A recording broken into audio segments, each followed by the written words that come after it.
नमः श्रीवर्धमानाय निर्धूतकलिलात्मने सालोकानां त्रिलोकानां यद्विद्यादर्पणायते। सामयिक शिक्षाव्रत की चर्चा हम कर रहे हैं।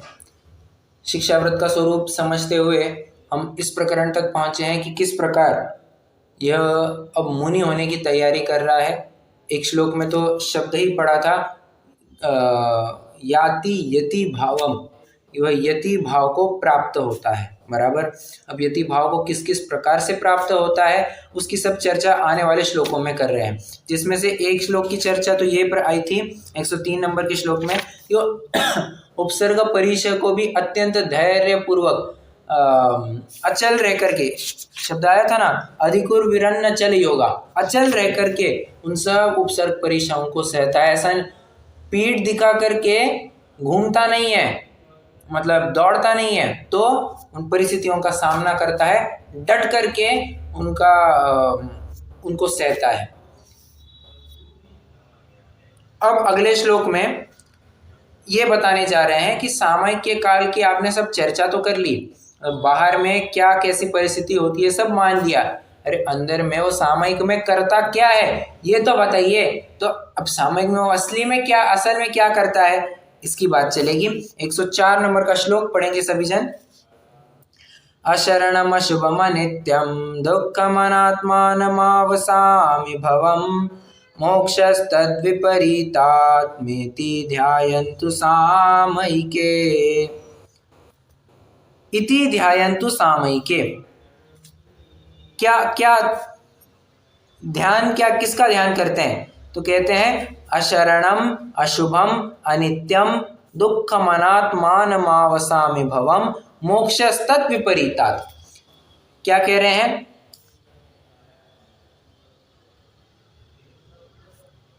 अशरण, अशुभ, अनित्य, ये दुख स्वरूप। संसार कैसा है? वो संसार का स्वरूप विचारता है। तो कहते हैं संसार है अशरण, वह है अशुभ, वह है अनित्य और दुख का कारण है, दुख का उत्पत्ति स्थान है और दुख का कारण भी है, दुख का दायक है। बराबर। और मोक्ष कैसा है? तत्विपरीतात। तत्विपरीतात माने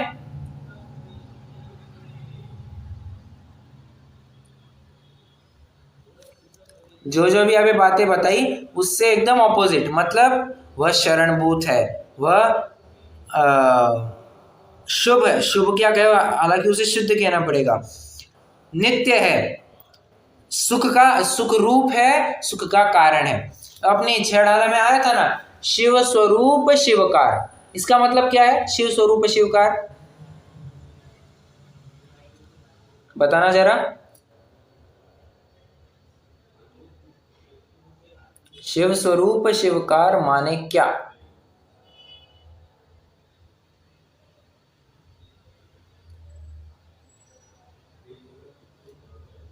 अरे छेड़ाला का मंगलाचरण का क्या? मोक्ष रूपी है, मोक्ष रूपी है, मोक्ष रूपी आत्मा। ठीक है।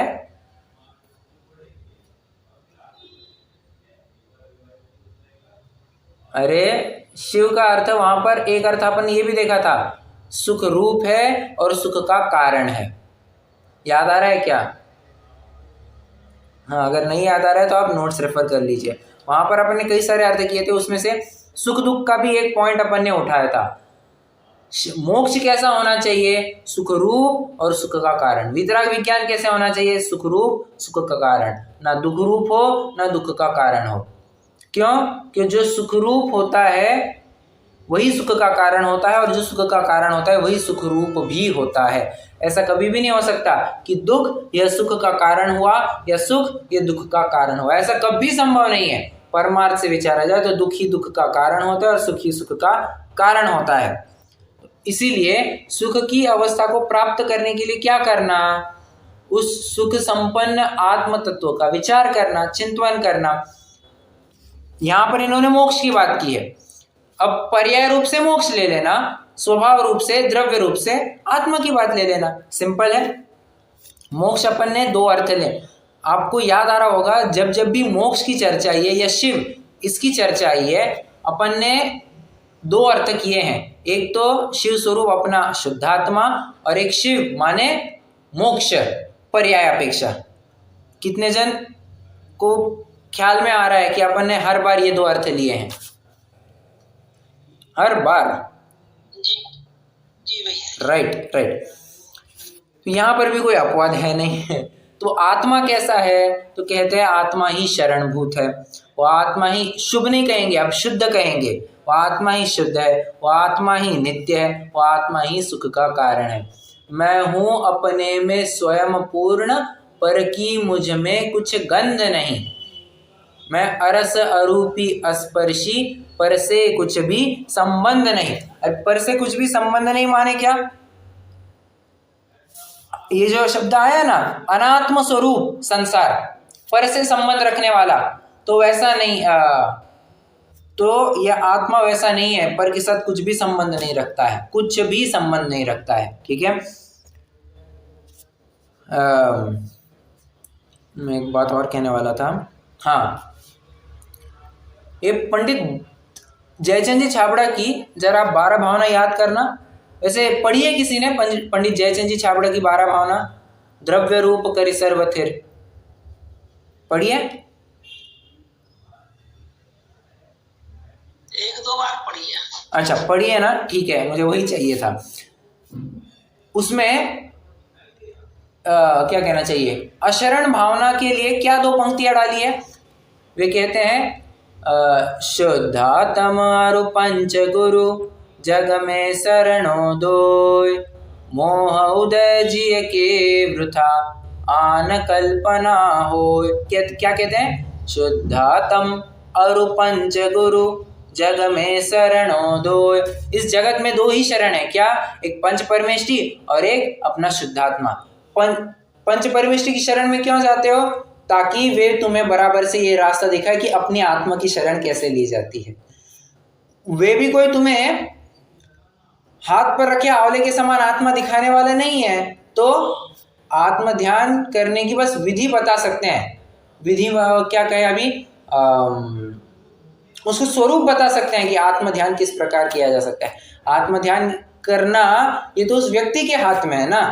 तो शुद्धात्म ही ये अपना शरणभूत है, यही परम शरण है, यही परम सुख का स्थान है, यही नित्य है, यही ध्रुव है, सब कुछ यही है। ठीक है। देखिए, तत्वार सूत्र के 7वें अध्याय का एक सूत्र है, जगत काय स्वभाव वा संवेग वैराग्यार्थम।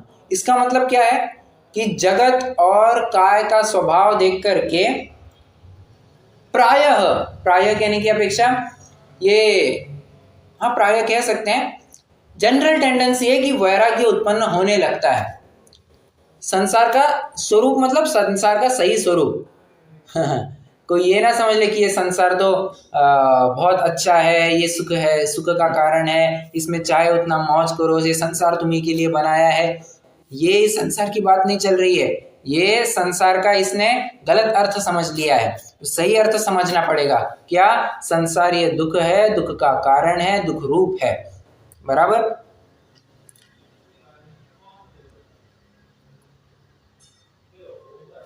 ओके। सामयिक में बैठ करके वो ये विचार करता है। क्या बस इतना ही विचार करता है? अरे 12 भावनाओं का चिंतन ही एक प्रकार से सब कुछ हो जाता है।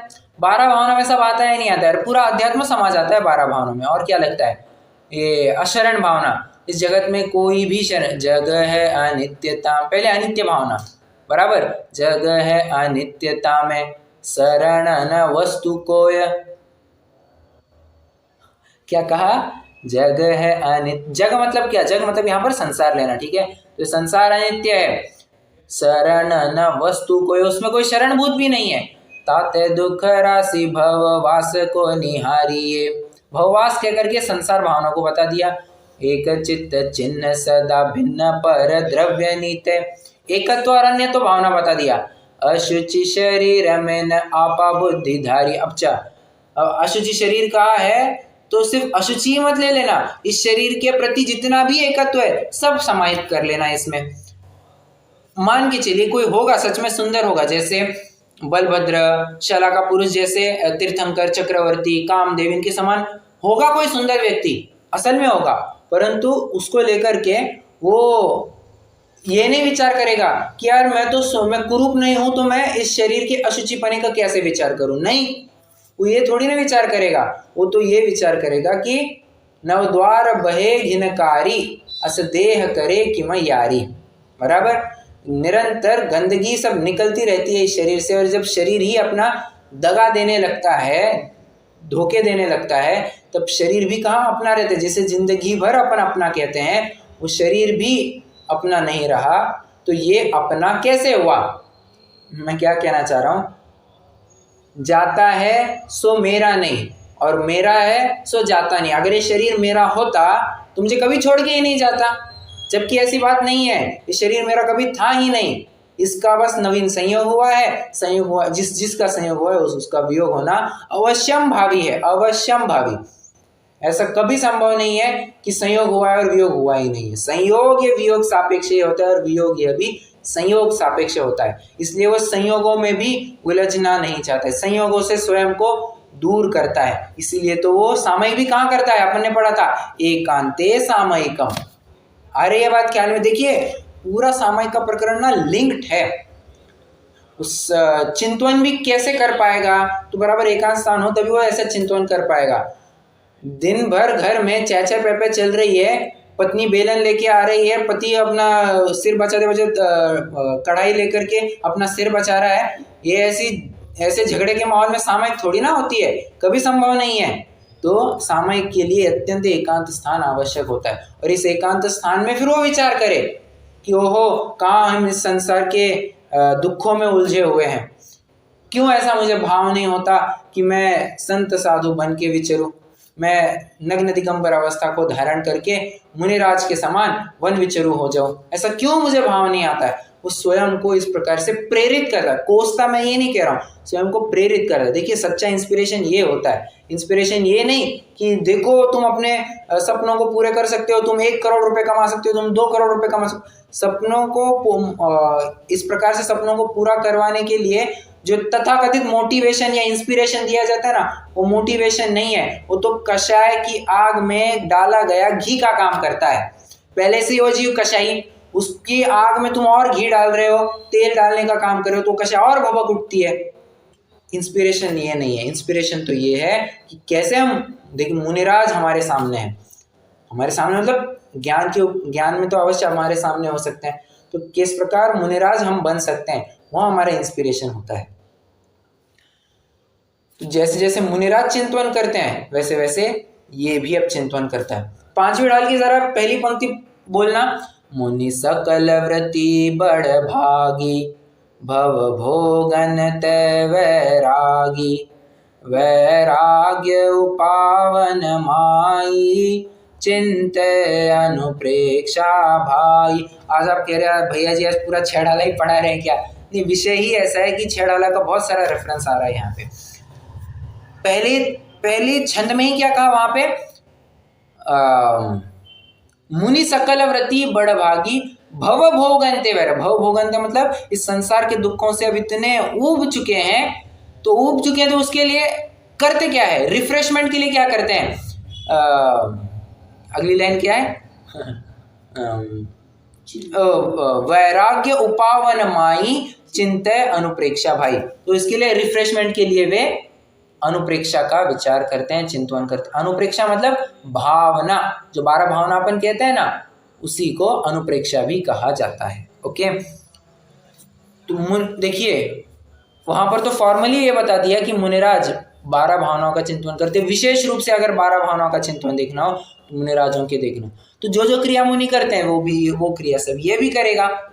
अब रिलेट कर पा रहे हैं क्या? मैं आपको दाखले किसके दे रहा हूं, जो 102 नंबर के श्लोक में आया ना, याति यति भाव, वो यति भाव को प्राप्त होता है। तो यति भाव को किस किस प्रकार से प्राप्त होता है ये मैं आपको प्रूव करके दिखा रहा हूं। अपन ने कई सारे श्लोक देखे कि समस्त आरंभ परिग्रह का त्याग कर देता है। फिर जिस प्रकार उपसर्ग परिचय को मुनिराज सहते हैं, उसी प्रकार से उपसर्ग परिचय को ये भी सहने की कोशिश करता है। और मुनिराज जिस प्रकार से तत्व चिंतन करते हैं, वैसे तत्व चिंतन ये भी करता है। 7 तत्व, 9 पदार्थ, 6 द्रव्य, लोक अलोक, क्या कहना चाहिए, सुख दुख, ईश्वर अनीश्वर, कर्ता अकर्ता, इन सब विषयों पे उसका विशेष मंथन चलता है और फिर वो चिंतन करता है और अंत में जाकर के फिर वो सम्यक्त्व की प्राप्ति करता है, सुख की प्राप्ति करता है। ठीक है, मुनि जैसे करते हैं, देखिए होता है ना कि मैंने आपको ये उदाहरण भी दिया था, जैसे जैसे सचिन तेंदुलकर खेलेगा वैसे वैसे मुझे भी खेलना। अरे छोटे बच्चे भी होते हैं ना, क्या करते हैं, माता पिता जैसे करते हैं वैसे ही छोटे बच्चे भी करते हैं। माँ बाप ने अभी क्या कहना चाहिए, कुछ ऐसी हरकत मतलब आवाज की, म्याऊ म्याऊ, माँ बाप ने ऐसा किया तो बच्चा भी म्याऊ म्याऊ ऐसे करने की कोशिश करेगा। मतलब एक तरह से माँ बाप को फॉलो करता है बच्चा। ठीक है, उसी तरह अब इस श्रावक को भी सिखाने वाले कौन है, ये मुनिराज ही है, तो मुनिराज जैसे करेंगे उसको भी विशेष उत्सुकता। और देखिए ना, छोटे बच्चों को बहुत उत्सुकता होती है, मम्मी मैं भी गाड़ी चलाऊंगा, मम्मी मैं भी खाना बनाऊंगा। होते हैं छोटे बच्चों को बड़ी उत्सुकता होती है, जो बड़े करते हैं वही करने की इच्छा होती है। तो श्रावक के लिए बड़े कौन है, मुनिराज है, तो मुनिराज जैसे करेंगे वैसे ही इसको करने की इच्छा होगी। बहुत स्वाभाविक सी बात है। ठीक है, ओके, चलिए 104 नंबर के भी श्लोक की चर्चा कर ली है अपन ने। अब 105 नंबर के श्लोक पे आते हैं और इसी के साथ अपना सामायिक का भी प्रकरण पूरा हो जाएगा। अंत का श्लोक किसका होता है, अतिचारों का होता है। तो सामायिक के अतिचार यहाँ पर गिना रहे हैं, पढ़ते हैं। सभी जन आ गए 105 नंबर के श्लोक पर।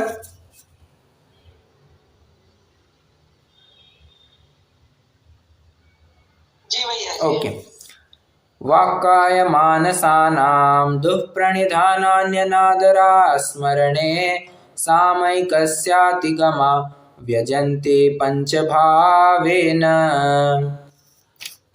क्या कह रहे हैं, अतिचार कौन कौन से, व्यजन्ते, व्यजन्ते माने प्रकट किए जाते हैं। क्या प्रकट किए जाते हैं, अतिगम, अतिगम, अतिगम मतलब गम मतलब दुख, दुख जरा ज्यादा प्रमाण में हो गया उसको अतिगम कहते हैं। उसको अतिगम कहते हैं क्या, अरे या फिर ग्लू फेविस्टिक ज्यादा हो गया उसको भी गम कहते हैं ना, तो वो अति हो गया, नहीं नहीं, अतिगम मतलब अतिचार। ये संस्कृत का शब्द है। ठीक है, यहाँ पर हिंदी और इंग्लिश मिक्स नहीं करना। तो ये 5 अतिचार बताए गए हैं। कौन कौन से अतिचार, तो कहते हैं वाक काय मानस, इनका क्या, दुष्प्रणिधान। दुष्प्रणिधान माने अस्थिरता, दुष्प्रणिधान माने खोटी प्रवृत्ति।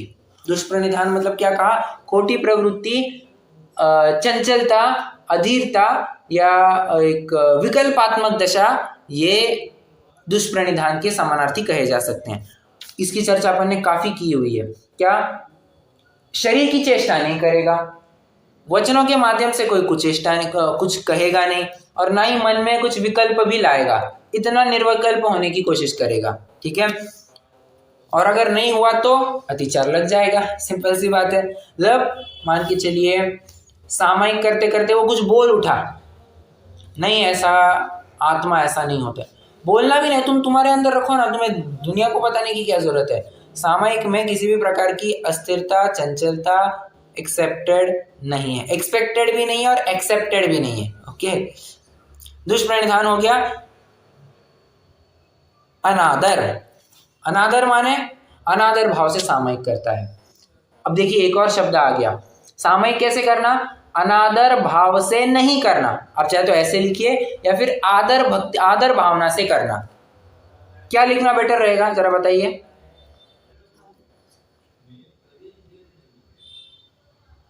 आदर भाव से। ठीक है, आप वैसे लिख लीजिए, कोई दिक्कत नहीं, आदर भाव से सामायिक करनी चाहिए। चौथा शब्द हो गया अपने पास, सामायिक कैसे करनी, तो कहते हैं प्रसन्न दिया। दूसरा क्या कहा, अचल योगा। तीसरा क्या कहा, यति भाव को प्राप्त होकर के। और चौथा भी अपन ने देखा आदर भावेन। ठीक है, आदर भाव से। सामायिक अनादर करके नहीं करना। सामायिक में अनादर क्या चीज होती है, अरे अनादर मतलब सामायिक जिस प्रकार से नहीं करनी चाहिए तुम उस प्रकार से कर रहे हो। नहीं साहब हम समझे नहीं कुछ, एक काम करते हैं, मोक्ष मार्ग कैसे होगा तो ले लीजिए। अब मुझे तुरंत ख्याल में, अभी ख्याल में आया है, तो पेज नंबर मिला तो अच्छा ही है। ले तो लीजिए आप मोक्ष मार्ग प्रकाशक।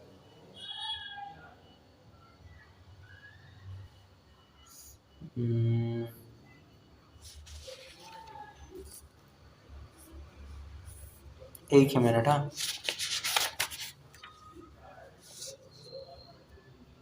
हाँ मिल गया मिल गया। पेज 161 पर आइए, पेज नंबर 161 मोक्ष मार्ग प्रकाशक।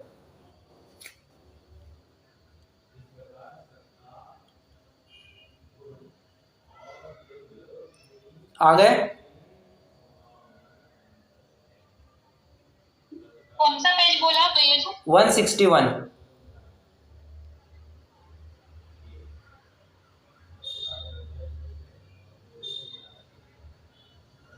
चलिए, वो आपको एकदम लास्ट पैराग्राफ मिलेगा, मुखपट्टी आदि का निषेध। मिल गया? जी भैया जी। ओके, अब उसमें भी ना बीचों बीच पढ़ना है। बीचों बीच में कहने की अपेक्षा एक काम कीजिए, लास्ट से 5वीं लाइन देखिए, लास्ट से 5वीं। स्त्री संगम आदि करके शौच किए बिना सामायिक आदि क्रिया करने से अभिनय विक्षिप्तता आदि द्वारा पाप उत्पन्न होता है। क्या कहना है मुझे? अनादर भाव से नहीं करना। अनादर क्या हुआ? अरे तुम स्त्री सेवन करके आए हो, स्नान वगैरह कुछ नहीं किया और वैसे ही सामयिक को बैठ गए, वारे वाह। शरीर की शुद्धि कौन करेगा?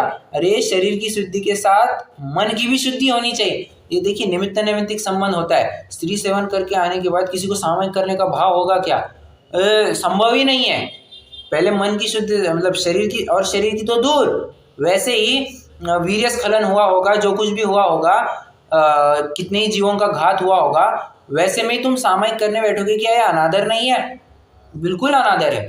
तो कभी भी ऐसी हालत में सामयिक में नहीं बैठना।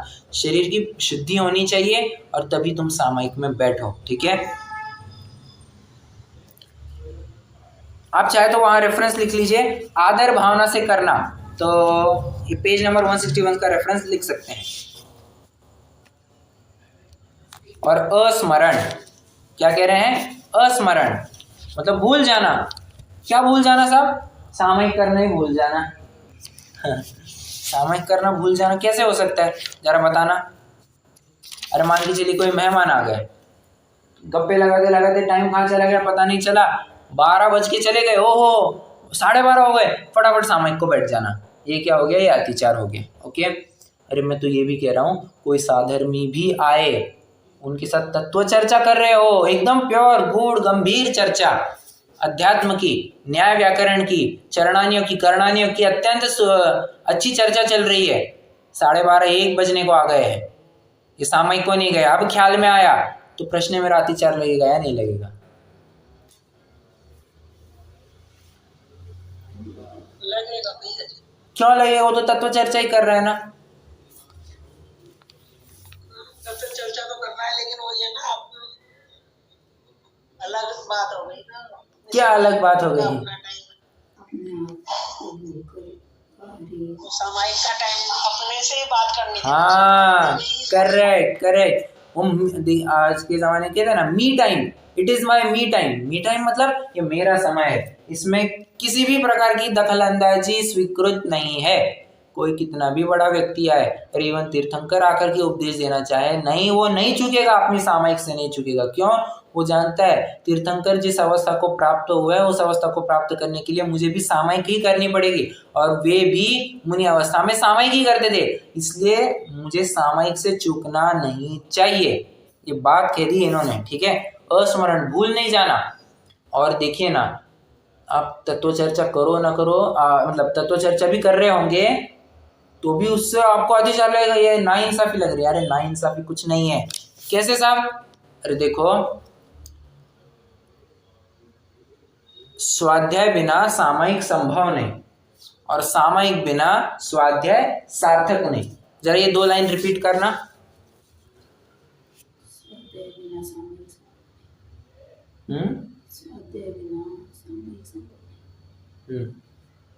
एनीवन स्वाध्याय बिना सामायिक संभव नहीं और सामायिक बिना स्वाध्याय संभव नहीं। अरे सार्थक नहीं। ओके, सार्थक। आपने स्वाध्याय में जो कुछ भी पढ़ा है, जो कुछ भी सुना है, उसका असली आउटपुट कब मिलेगा? जब आप उसके ऊपर विचार चिंतन मंथन करेंगे, हाँ या ना? विचार चिंतन मंथन होगा तभी तो जाकर के क्या कहना चाहिए, क्या कह रहा था मैं अभी, हाँ सार्थकता होगी, ठीक है, तभी तो वो सार्थक बना रहेगा बस, वरना तोता रटंत कुछ भी चल रहा है तो चल रहा है, नहीं वैसा नहीं चलेगा, ठीक है।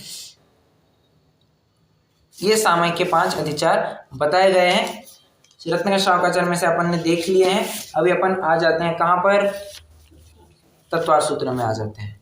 तत्वार्थ सूत्र में भी सेम ही है वैसे बता दूं तो, बट अपन करते जा रहे हैं तो पूरा कंप्लीट ही कर लेंगे।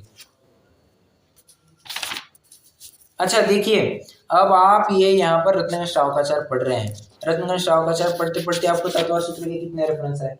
तत्वार्थ सूत्र का लगभग 7वां अध्याय तो इसी पे बेस्ड है, मतलब अगर आप रत्नाकर शावकाचार्य भी पढ़ो ना तो आपको तत्वार्थ सूत्र के 7वें अध्याय का ज्ञान हो गया है, और अगर आप तत्वार्थ सूत्र का 7वां अध्याय भी पढ़ लो ना, 6ठा 7वां अध्याय, तो आपको रत्नाकर शावकाचार्य का लगभग बहुत सारा ज्ञान हो गया है।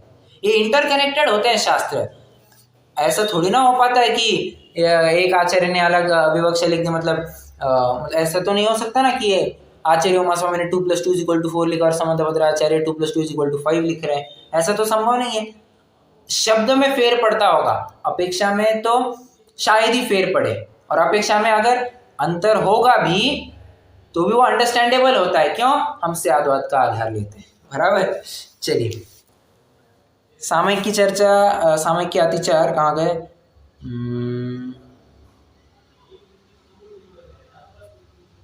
हाँ 33 नंबर का श्लोक देखिए, सूत्र, एक्सट्रीमली सॉरी, 33 नंबर का सूत्र,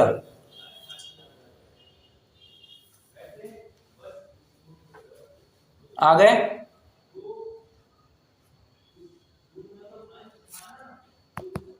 हाँ या ना?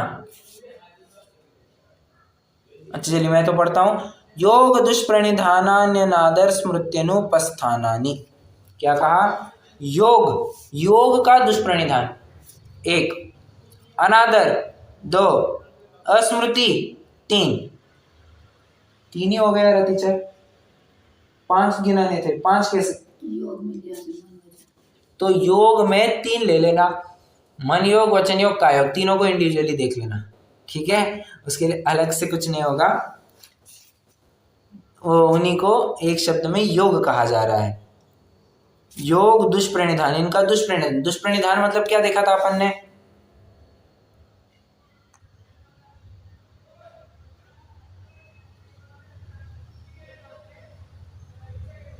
अरे बताइए ना, अभी पढ़ाया, दुष्प्रणिधान मतलब क्या?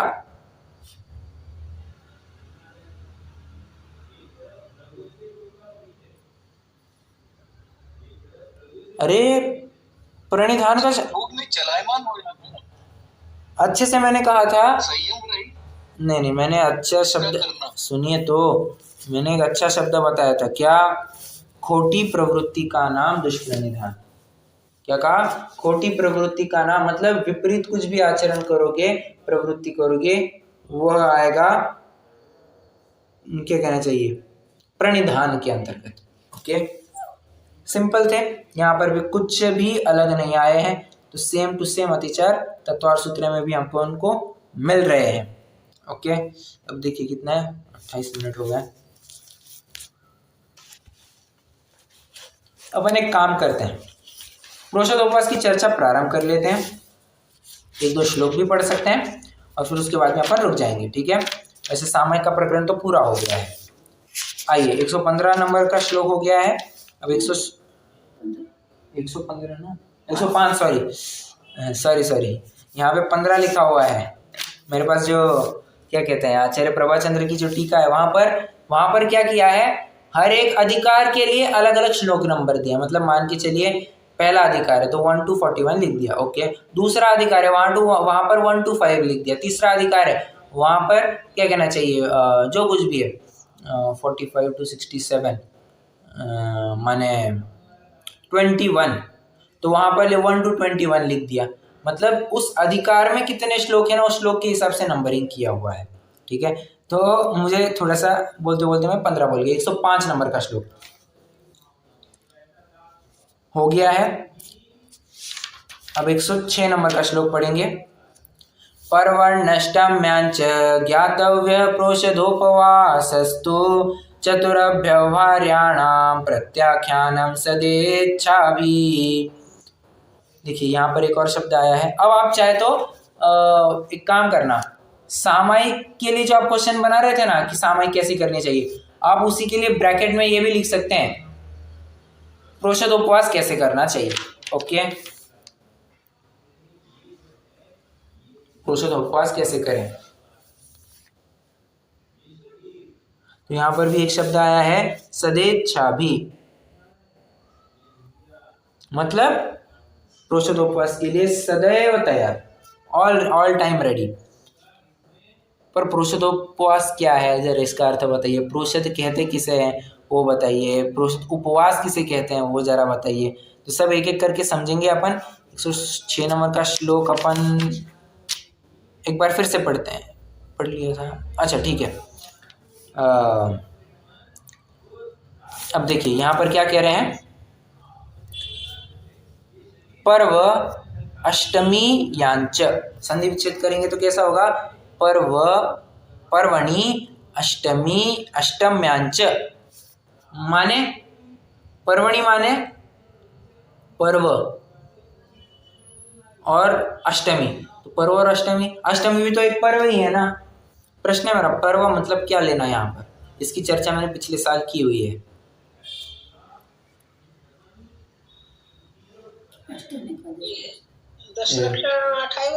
नहीं नहीं नहीं, पर्व का अर्थ है यहाँ पर, हाँ नहीं, अष्टमी 14, अष्टमी तो लिखा ही है इसमें 14। पर्व मतलब क्या, मेरा तो सीधा सा प्रश्न है।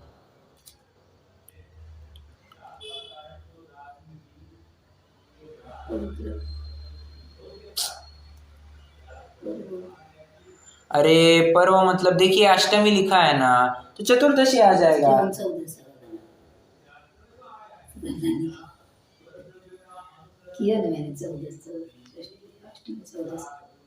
अष्टमी और चतुर्दशी नहीं, सिर्फ चतुर्दशी यहाँ पर। अच्छा सभी ने अष्टमी और चतुर्दशी बोला ना,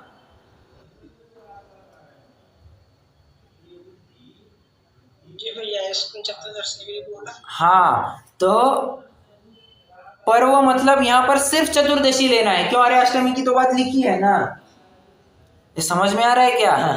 यहाँ पर आगे अष्टमी लिखी है, तो पर्व मतलब क्या लेना, यहाँ पर अष्टानिका दशलक्षण मत लेना, सिर्फ चतुर्दशी लेना। क्यों, प्रोषधोपवास कब किया जाता है, अरे अष्टमी चतुर्दशी के दिन किया जाता है, कोई दशलक्षण और अष्टानिक को मुख्य करके नहीं किया जाता है, अष्टमी चतुर्दशी को मुख्य करके किया जाता है। इसलिए अष्टमी की बात हुई है तो पर्व का अर्थ यहाँ पर आपको चतुर्दशी लेना है।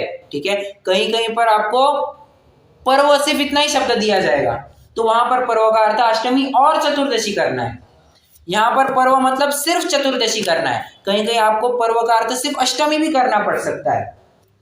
जैसी अपेक्षा हो, जैसा प्रकरण चल रहा हो, उस हिसाब से आपको समझ में आना चाहिए। ठीक है, अच्छा अष्टमी है, पर्व है, ऐसा जानकर क्या करता है, प्रोषधोपवासस्तु, प्रोषधोपवास करता है।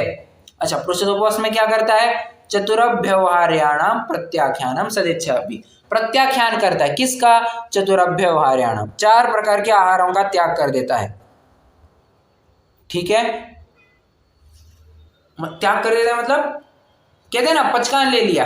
ठीक है, मतलब प्रत्याख्यान ही कह लीजिए। ठीक है,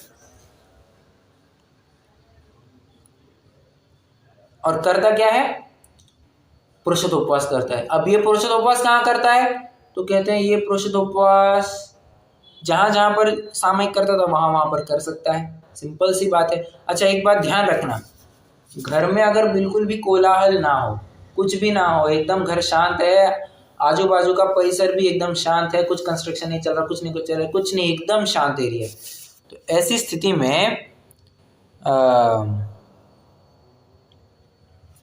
क्या प्रोषधोपवास वाला घर में ही प्रोषधोपवास कर सकता है।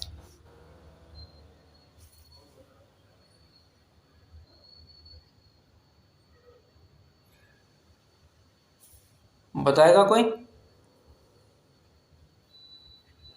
क्या क्वेश्चन पूछा, वापस पूछे।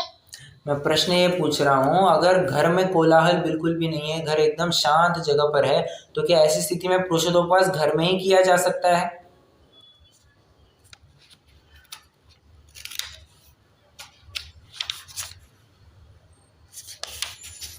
कर तो सकता है, क्या? लेकिन फिर औषध उपवास कर तो सकता है, लेकिन फिर उसको कोई डिस्टर्ब नहीं करेगा, ऐसा कैसा बन सकता है? घर है तो फिर कुछ तो आना जाना मैं नहीं रहता। मैं वही कह रहा हूँ, घर एकदम सुनसान है। सुनसान भी कहने की अपेक्षा वो अकेला रहता है घर में। आप बोलिए। फिर भी कोई ना कोई तो आता जाता रहेगा ना, घर है ना। अच्छा, मतलब आपको सेफर साइड, सुनिए, आपको सेफर साइड ये कहना है कि घर में ना करे तो बेहतर ही है। आपका पॉइंट बिल्कुल वैलिड है, परंतु ये भी आपको ज्ञान में रखने लायक है कि घर में भी पुरुषोपवास किया हुआ चलता है। ठीक है, ये बात ध्यान में रखना।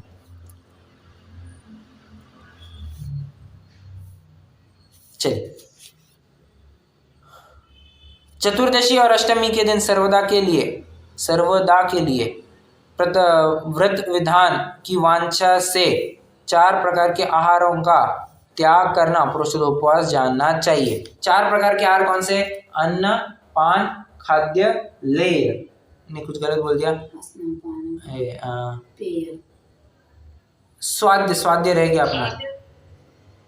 खाद्य का स्वास्थ्य। हाँ, बराबर। तो ये 4 आहार है। इन 4 प्रकार के आहारों का त्याग करना। अच्छा, ध्यान रखना, ये 4 प्रकार के आहार भी कवलाहार के भेद हैं। तो बचे हुए आहार क्या है? अरे, एक होता है कर्म आहार, एक होता है नो कर्म आहार, और क्या होता है? आहार मतलब वर्गणाओं को ग्रहण करना। ठीक है, ये समझ रहे हैं क्या? ओज आहार, जी भैया।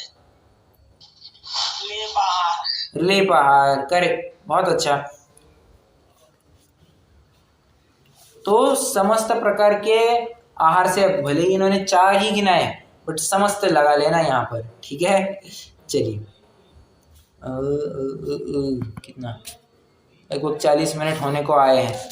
ठीक है, अपन एक काम करते हैं, अपन है ना 107 नंबर के श्लोक से कल प्रारंभ करेंगे। अभी के लिए कोई प्रश्न हो तो पूछिएगा। आज एक प्रश्न आया है। हाँ जी। ऋषा, उसका मीनिंग और वो किसका अतिचार है? क्या क्या? ऋषा का क्या अर्थ है और वो किसका अतिचार वो है? तृषा नहीं, वो अति तृषा चाहिए वास्तव में। उसमें तृषा लिखा, चलिए ठीक है, वो अति तृषा हो। ये भोगो, तो उसका मीनिंग का मतलब भोगोपभोग परिमाण व्रत का अतिचार है ये। देखिए ना, अतिलौल्यम अति तृषानुभवो भोगोपभोग परिमा व्यतिक्रमा पंचस्कथन्ते। आ रही बात ख्याल में? अति तृषा ये भोगोपभोग परिमाण व्रत का अतिचार है। वो तृषा से कंफ्यूज हो गया है। ओके, तृषा लिखा था, चलिए ओके, अभी ठीक है, थैंक यू। यस, चलिए रुकते हैं। जिनवाणी सुधी, हाँ बोलिए बोलिए। अभी आपने कहा कि ना लेप आहार, ओज आहार भी इसमें समझ लेना चाहिए। हाँ, तो वो कैसे बनेगा? वो तो मतलब जैसे वो, हाँ जी, कुमकुम जी, कुछ प्रश्न है आपका? अभी आपने बोला ना कि इसमें लेप आहार, ओज आहार सभी समझ लेना चाहिए। हाँ, तो ये तो मतलब जैसा ये लेप आहार, ओज आहार, तो ये तो ओज आहार में पक्षियों को लेकर होता है। नहीं, ऐसा कोई जरूरी नहीं। आहार सुनिए तो सुनिए, एक मिनट, पूरी सुनिए बात। 6 मनुष्यों को 6 आहार होते हैं। कौला आहार तो अपन करते ही है, नो कर्म आहार तो करती है, कर्म आहार तो करते ही है, और ओज आहार धूप वगैरह में गए तो आपको हो गया ना ओज आहार। ठंड के दिनों में जाते तो हैं सभी जन धूप में, तो ये क्या हो गया? ये ओज आहार हो गया। ठीक है, लेप आहार तो अपन शरीर के ऊपर लेपन वगैरह, बटन आदि, चंदन कुछ लगाते हैं, तो वो बात हो गई। और बोलिए। नहीं, वो इधर से नहीं सोचा था, तो मैंने कहा ये कैसे बन गया। नहीं, सिर्फ पक्षियों की अपेक्षा नहीं लगेगी, ये मनुष्यों की अपेक्षा भी लगते हैं। ठीक है, इसलिए तो इनकी इतनी गिनती कराई है। चलिए, हाँ, ये इधर से सोचा ही। राइट राइट, चलिए रुकते हैं।